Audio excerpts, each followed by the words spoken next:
Hello বন্ধুরা, আশা করছি তোমরা অনেক ভালোই আছো।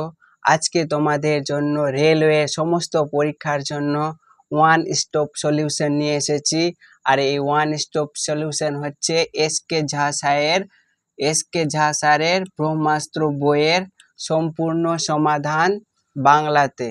এই যে এখানে আমি লিখেছি, কি লেখা রয়েছে, ব্রহ্মাস্ত্র বই, আর নয় হিন্দির ঝামেলা, এবার হবে বাংলায় সমাধান। এই বাংলায় সমাধান বলতে এই যে স্যারের যে ৩,৫০০ প্রশ্নের বই রয়েছে, এই ৩,৫০০ বই এর সমস্ত প্রশ্ন যদি তুমি ভালো করে পড়ে নাও, তাহলে তোমাকে কোনো প্রিভিয়াস ইয়ার প্রশ্ন পড়ার কোনো প্রয়োজন হবে না। কারণ রেলওয়েতে প্রায় বিগত 2018 থেকে 2022-23 পর্যন্ত প্রায় 20,000 প্রশ্ন এসেছে সায়েন্স থেকে।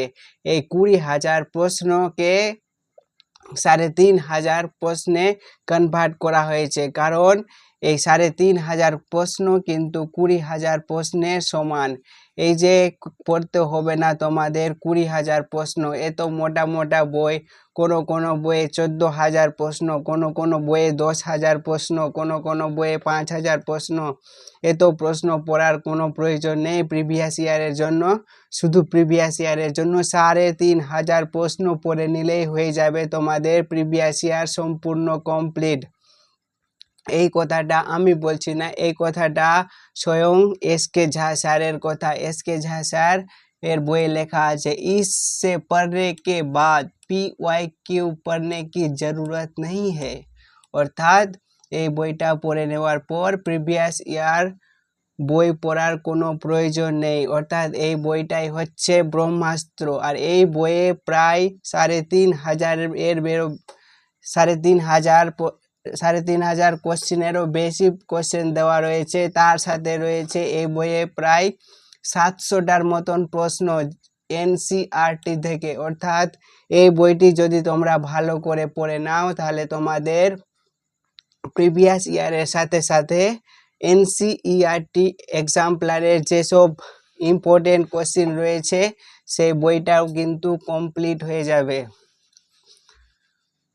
তাহলে আজকে এই বইতে রয়েছে কি, এই বইতে রয়েছে সিলেবাস, তোমাদের দেখিয়ে দিচ্ছি।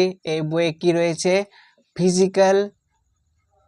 Physics LP chapter. তাহলে ফিজিক্সের কি কি কোশ্চেন রয়েছে, ইউনিট অ্যান্ড ডাইমেনশন। নাম্বার 2 এ রয়েছে ভেক্টর অ্যান্ড স্কেলার। নাম্বার 3-তে রয়েছে স্পিড অ্যান্ড ভেলোসিটি। নাম্বার 4 এ রয়েছে লিভার। নাম্বার 5 এ রয়েছে Newton's law of motion and friction, work, power and energy, gravitation, circular motion and linear motion. Number 9 এ রয়েছে সিম্পল হারমোনিক মোশন। তারপরে নাম্বার 10 এ রয়েছে general properties of matter. Number 11 হচ্ছে হিট অ্যান্ড টেম্পারেচার। নাম্বার 12 এ রয়েছে wave and sound. Number 13 light. Number 14 রয়েছে electricity. Number 15 এ রয়েছে মিসলেনিয়াস। আর নাম্বার 16-তে রয়েছে ফিজিক্স টেস্ট ইউর সেলফ। অর্থাৎ ফিজিক্স থেকে তোমাদের মোটের উপরে 14টা চ্যাপ্টার ভালোভাবে কমপ্লিট করানো আছে প্রিভিয়াস ইয়ার প্লাস এনসিইআরটি। এবং কেমিস্ট্রি থেকে রয়েছে small but big things. Number 2 এ রয়েছে atomic structure and theory. Number 3-তে রয়েছে মোল কনসেপ্ট। নেক্সট রয়েছে নাম্বার 4 এ রয়েছে কেমিক্যাল বন্ডিং। নাম্বার 5 এ রয়েছে রেডিও অ্যাক্টিভিটি। নাম্বার 6 এ রয়েছে অক্সিডেশন অ্যান্ড রিডাকশন। নাম্বার 7 এ রয়েছে সলিউশন। নাম্বার 8 এ রয়েছে গ্যাস অ্যান্ড ল। নাম্বার 9 এ রয়েছে acid, base and salt. Number 10 এ রয়েছে periodic classification of elements. Number 11 এ রয়েছে ফুয়েলস। নাম্বার 12 এ রয়েছে organic chemistry and its compound. Number 13-তে রয়েছে catalysts, alloy and ore. Number 14-তে রয়েছে মেড কেমিক্যাল সাবস্টেন্স। নাম্বার 15-তে রয়েছে কেমিস্ট্রি টেস্ট ইউর সেলফ। তারপরে রয়েছে বায়োলজিতে কি দেওয়া রয়েছে, ইন্ট্রোডাকশন, সেল, তারপরে রয়েছে নাম্বার 3-তে সেল ডিভিশন, নাম্বার 4-এ রয়েছে টিস্যু, নাম্বার 5-এ রয়েছে ক্লাসিফিকেশন অফ অ্যানিমালস, নাম্বার 6-এ রয়েছে বায়োটেকনোলজি, নাম্বার 7-এ রয়েছে প্লান্ট কিংডম, নাম্বার 8-এ রয়েছে ইভলিউশন, নাম্বার 9-এ রয়েছে জেনেটিক্স, নাম্বার 10-এ রয়েছে ডাইজেস্টিভ সিস্টেম, নাম্বার 11-এ রয়েছে রেসপিরেটরি সিস্টেম। নেক্সট হচ্ছে নাম্বার 12-এ রয়েছে সার্কুলেটরি সিস্টেম, নাম্বার 13-এ রয়েছে এক্সক্রিয়েটরি সিস্টেম, নাম্বার 14-এ রয়েছে স্কেলিটাল সিস্টেম, নাম্বার 15-তে রয়েছে নার্ভাস সিস্টেম, তারপর রয়েছে reproduction system, glands, disease, vitamins, ecology, environment and pollution, biology, test your self. এই মোটের উপরে প্রায় 45টার মতন চ্যাপ্টার রয়েছে। এখানে রয়েছে 21টি, এখানে রয়েছে 14টি, 21 আর 14 35, 35 আর 15 হচ্ছে 50। তাহলে আমাদের 50টা চ্যাপ্টারের সম্পূর্ণ বাংলাতে সমাধান হয়ে যাবে এসকে ঝা স্যারের ব্রহ্মাস্ত্র বইয়ের। আর প্রত্যেকটা কোশ্চেন কিন্তু প্রিভিয়াস ইয়ার থেকে নেওয়া হয়েছে, একেবারে অরিজিনাল কোশ্চেন। এটাকে হিন্দি থেকে বাংলায় কনভার্ট করা হয়েছে। আর তোমরা যদি আমাদের চ্যানেলে নতুন হয়ে থাকো তাহলে চ্যানেলটিকে অবশ্যই সাবস্ক্রাইব করো, কারণ পশ্চিমবঙ্গের ছেলে মেয়েদের জন্য কিন্তু এটা বড়সড় আপডেট এবং খুশির খবর যে এবার প্রিভিয়াস ইয়ার কোশ্চেন বাংলাতে পাওয়া যাবে। ইউটিউবে আমি খুঁজে দেখেছি যে কোনো স্যার এইভাবে বাংলাতে কনভার্ট করে কোনো স্যার কিন্তু করায়নি বা পড়ায়নি, কোনো স্যারের ক্লাস নেই। চ্যাপ্টার ওয়াইজ, লেভেল ওয়াইজ এখানে কোশ্চেনের আলোচনা হবে। তাহলে আমাদের প্রথম টার্গেট রয়েছে যে আমরা প্রথমে বায়োলজিটাকে কমপ্লিট করব, তারপরে নেক্সটে আমরা কেমিস্ট্রিকে কমপ্লিট করব, আর থার্ডে আমরা ফিজিক্সকে কমপ্লিট করব। আর তোমরা যারা রেলওয়ের সমস্ত পরীক্ষা, জুনিয়র ইঞ্জিনিয়ার হোক, এনটিপিসি হোক, তারপরে টেকনিশিয়ান, তারপরে গ্রুপ ডি, আর এইচএস লেভেলের যে এনটিপিসি রয়েছে, সমস্ত রেলওয়ে পরীক্ষার জন্য ভেরি মোস্ট ইম্পর্টেন্ট। এছাড়াও স্টেট গভর্নমেন্টের যেসব পরীক্ষায় সায়েন্স থেকে প্রশ্ন আসে সেই সব পরীক্ষার জন্য কিন্তু ভেরি ইম্পর্টেন্ট। এখানে কোনো আলাদা কোশ্চেন দেওয়া নেই, যেসব কোশ্চেন প্রিভিয়াস ইয়ার থেকে এসেছে সেই সব কোশ্চেনই কেবলমাত্র আমরা আলোচনা করব। আর এইসব প্রশ্ন হচ্ছে ভেরি সিলেক্টিভ কোশ্চেন। তাহলে আজকের প্রথম প্রশ্ন হচ্ছে বৈজ্ঞানিক শ্রেণী বিভাগের মৌলিক একক কি? তাহলে বৈজ্ঞানিক শ্রেণী বিভাগ বলতে বোঝানো হচ্ছে যে টেক্সোনমির মৌলিক একক কি? তাহলে টেক্সোনমির মৌলিক একক অপশন দেওয়া রয়েছে প্রজাতি, অপশন বিতে রয়েছে শ্রেণী, অপশন সিতে রয়েছে পরিবার, অপশন ডিতে রয়েছে বর্গ। তাহলে আমাদের এই চারটে অপশনের মধ্যে সঠিক আনসার হয়ে যাবে প্রজাতি। আর টেক্সোনমির জনক কাকে বলা হয়? টেক্সোনমির জনক বলা হয় কেরলাস লিনিয়াসকে কিন্তু টেক্সোনমির জনক বা ফাদার অফ টেক্সোনমি বলা হয়।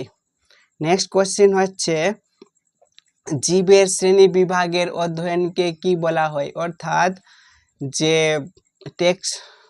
জীবের শ্রেণী, অর্থাৎ এখানে অপশন দেওয়া রয়েছে সারপেটোলজি, ভাইরোলজি, শ্রেণী বিন্যাস বা টেক্সোনমি, ডি অপশনে রয়েছে ফিজিওলজি। তাহলে সারপেটোলজি কাকে বলা হয়? সাপের অধ্যয়নকে বলা হয় সারপেটোলজি, অর্থাৎ স্টাডি অফ স্নেক কে বলা হয় সারপেটোলজি। আর ভাইরোলজি কাকে বলা হয়? ভাইরাস নিয়ে অধ্যয়নকে বলা হয় ভাইরোলজি, অর্থাৎ স্টাডি অফ ভাইরাস। আর টেক্সোনমি, স্টাডি অফ টেক্সোনমিকে বলা হয় শ্রেণী বিন্যাস বা শ্রেণী বিভাগ। তাহলে আমাদের সঠিক অ্যান্সার হয়ে যাবে এখানে option number C. Next question হচ্ছে শ্রেণী বিন্যাস মূলত কার সাথে সম্পর্কিত? জীব বৈচিত্র্যের সাথে সম্পর্কিত, না কোর কাঠামো, না জ্যোতির্বিদ্যার একটি শাখা, আর না মানুষের আচরণের অধ্যয়ন। তাহলে আমাদের অ্যান্সার হয়ে যাবে অপশন নম্বর এ, জীব বৈচিত্র্য, বা একে ইংরেজিতে বলা হয় বায়োডাইভার্সিটি। কি বলা হয়? বায়োডাইভার্সিটি কিন্তু বলা হয়। আর মানুষের আচরণ নিয়ে পড়াশোনাকে বলা হয় অ্যানথ্রোপোলজি। কি বলা হয়? মানুষের আচরণের অধ্যয়নকে বলা হয় অ্যানথ্রোপোলজি। ঠিক আছে, তোমরা কিন্তু পারলে ছোট ছোট করে লিখে নাও খাতায়। নেক্সট হচ্ছে জীবের শ্রেণীবিন্যাস সম্পর্কিত জীববিজ্ঞানের শাখাকে কি বলা হয়?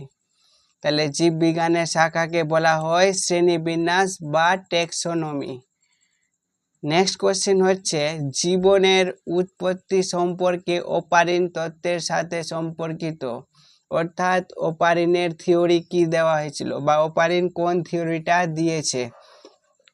তাহলে অপশন এতে দেওয়া রয়েছে যে জৈবিক বিবর্তন, অপশন বিতে দেওয়া রয়েছে রাসায়নিক পরিবর্তন, অপশন সিতে দেওয়া রয়েছে শারীরিক বিকাশ, আর অপশন ডিতে রয়েছে কৃত্রিম বিবর্তন। তাহলে আমাদের ওপারিন রাসায়নিক বিবর্তনের থিওরিটা দিয়েছেন। তাহলে অ্যান্সার হয়ে যাচ্ছে রাসায়নিক বিবর্তন। তাহলে ওপারিনের তত্ত্বের নাম কি? তাহলে রাসায়নিক বিবর্তন। আর নেক্সট কোশ্চেন হচ্ছে কোন জীবাশ্মটি মানব বিবর্তনের সাথে সম্প্রতি আবিষ্কৃত হয়? তাহলে অপশন এতে দেওয়া রয়েছে লুসি, অপশন বিতে দেওয়া রয়েছে হোমো নালেদি, অপশন সিতে রয়েছে হোমো সেপিয়েন্স, অপশন ডিতে রয়েছে অস্টিওপিথেলিনস। তাহলে আমাদের সঠিক অ্যান্সার হয়ে যাবে হোমো নালেদি। আর হোমো সেপিয়েন্স হচ্ছে মানুষের বিজ্ঞানসম্মত নাম হচ্ছে হোমো সেপিয়েন্স। নেক্সট কোশ্চেন হচ্ছে নিচের কোনটির ধারণা যে নতুন প্রজাতির বিবর্তন তাদের সংজ্ঞায়িত বৈশিষ্ট্যের পরিবর্তনের কারণে হয়?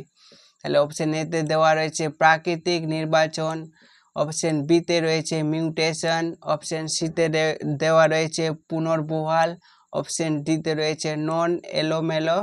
এটা অপশন ডিটা ভালোভাবে কনভার্ট হয়নি, অবশ্যই এটা অ্যান্সার হবে না।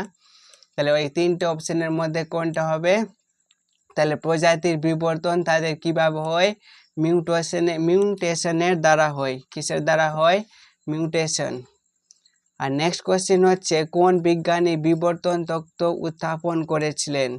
অপশন দেওয়া রয়েছে আলেকজান্ডার ফ্লেমিং,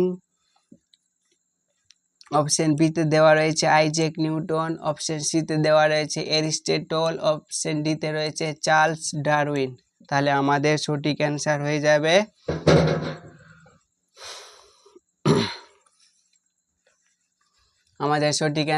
যাবে চার্লস ডারউইন। আর the theory of evolution Charles ডারউইনের। তাহলে দ্য থিওরি অফ এভলিউশন কার? তাহলে চার্লস ডারউইনের। The theory of evolution Charles Darwin. Next question হচ্ছে একটি সঠিক ক্রমানুসারে নিম্নলিখিতগুলো সাজান। এটা আমাদের সাজাতে বলেছে কোনটার পরে কোনটা হবে। তাহলে প্রথমে হয়ে যাবে অপশন নাম্বার ডি উন্নয়ন, তারপরে হচ্ছে অপশন নাম্বার সি প্রাকৃতিক নির্বাচন, তারপরে হয়ে যাবে option number B generative dislocation, আর এতে হয়ে যাবে মিউটেশন। তাহলে প্রথমে হচ্ছে অপশন নাম্বার ডি, তারপরে রয়েছে প্রাকৃতিক নির্বাচন, তারপরে রয়েছে জেনারেটিভ ডিসলোকেশন, তারপরে রয়েছে এ নম্বর অপশন মিউটেশন। নেক্সট কোশ্চেন হচ্ছে জীবের মধ্যে চরম বৈচিত্র্যের কারণ হলো অভিযোজন, না অংশগ্রহণ, না মিউটেশন, না পলিক্রোমোজোম। তাহলে আমাদের সঠিক অ্যান্সার হয়ে যাবে মিউটেশন। মিউটেশনের কারণে কিন্তু জীবের মধ্যে বিভিন্ন প্রকারের বৈচিত্র্য দেখা যায়। নেক্সট কোশ্চেন হচ্ছে হুগো ডি ব্রিজ কোন তত্ত্বটি উপস্থাপন করেছিলেন? জাতি উত্থানের তত্ত্ব, বিনিময়ের নীতি, না প্রাকৃতিক নির্বাচনের নীতি, না মিউটেশনের তত্ত্ব। তাহলে অ্যান্সার হয়ে যাবে অপশন নাম্বার দি মিউটেশনের তত্ত্ব। তাহলে আজকে আমরা প্রথম চ্যাপ্টার ইন্ট্রোডাকশন অর্থাৎ পরিচয়, এই চ্যাপ্টার থেকে প্রায় 11টা প্রশ্নের আলোচনা করলাম। আর এই 11টা প্রশ্ন কিন্তু প্রত্যেকটা পরীক্ষায় এসেছে। এখানে আমরা সাল বা ডেট সহ এখানে দেওয়া রয়েছে। এই সম্পূর্ণ কন্টেন্ট কিন্তু এসকে ঝা স্যারের ব্রহ্মাস্ত্র বইয়ের হিন্দি ভার্সন রয়েছে, সেই ব্রহ্মাস্ত্র বইয়ের হিন্দি ভার্সন থেকে বাংলায় কনভার্ট করা হয়েছে। তোমরা যারা রেলওয়ের পরীক্ষা দিচ্ছ তাদের জন্য কিন্তু ভেরি ভেরি ইম্পর্টেন্ট। আর এই পশ্চিমবঙ্গের কোনো ইউটিউব চ্যানেলে কিন্তু এই ধরনের কন্টেন্ট প্রোভাইড করা হয়নি। তোমরা যারা রেলের প্রিপারেশন নিচ্ছ তাদেরকে কিন্তু এই ভিডিওটা অবশ্যই শেয়ার করো। আর আমাদের চ্যানেলে যদি নতুন হয়ে থাকো তাহলে চ্যানেলটিকে অবশ্যই সাবস্ক্রাইব করো এবং পাশের দেওয়া বেল আইকনটি অন করে রাখো নেক্সট ভিডিও সবার আগে পাওয়ার জন্য।